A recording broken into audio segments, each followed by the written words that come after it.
अस्सलाम वालेकुम। मतलब मेरा नाम शरोज़ा है। मेरी दुकान का नाम अल मदीना मोबाइल है। शकरगढ़ रोड पे है जो ना दुकान है।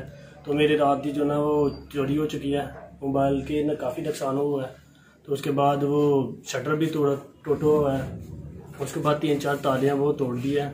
उसके बाद मोबाइल है काफ़ी सारे, वो सभी हैं। उसके बाद कैश है वो भी ले चुके हैं। तो अच्छा, ये बताएं कि आपको ये जो ताले जो टूटे हैं ये खुद दुकान पे आप आए थे या खुद आपको हमें किसी ने कॉल की थी तकरीबन 7:30 बजे, तो आपकी दुकान का जो ना शटर लॉक टूटे हुए हैं, इसलिए हम जब आए तो देखा तो वो लॉक टूटा हुआ था। तो उसके बाद जो ना काफ़ी एक्सेसरी वगैरह सामान जो ना तो वो सभी जो ना चुराया हुआ है। अच्छा, कितना नुकसान हुआ है आपका? कोई मोबाइल वगैरह गए हैं आपके चीज़ें? जी 25 से 30 मोबाइल गए हुए हैं। उसके बाद जो ना ये बनते हैं तकरीबन 60-70 हज़ार रुपये के। उसके बाद कैश था वो भी नहीं है। एक्सेसरी वगैरह सभी जो ना वो ले चुके हैं। अच्छा, उसके बाद आपने जब ये चीज़ें सारी काउंट की हैं, मज़ीद आप यानी कि आपका मटेरियल ये मुकम्मल ये इतना ही गया है कि मज़ीद आप चेक कर रहे हैं? आप ये अभी चेक कर रहे हैं।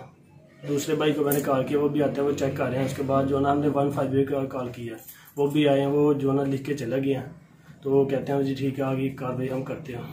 तो आपने पुलिस आई है 15 पर, तो 15 पे कॉल की है, तो फिर उसके बाद वो पहुंची है, वो सारा डाटा लेगी। अब आप फर्दन थाने एप्लीकेशन देने जा रहे हैं या मीन मतलब सिर्फ 15 की कॉल? नहीं जी जा रहे हैं जो ना। इसके बाद जो ना हम थाने जा रहे हैं। क्या करने जा रहे हैं थाने? यही रिकवरी का जो ना उनको बताने जो ना। हाँ जी जी हम थाने जा रहे हैं। तो उसके बाद जो ना उनको FI करवाएंगे उसको जो ना। तो ये हमारी दुकान ही काफ़ी सारी दुकानें जो ना जफरवाल में ऐसा हुआ है। ठीक है, तो अभी हम जा रहे हैं थाने, उधर जाके जो ना FI करवाते हैं।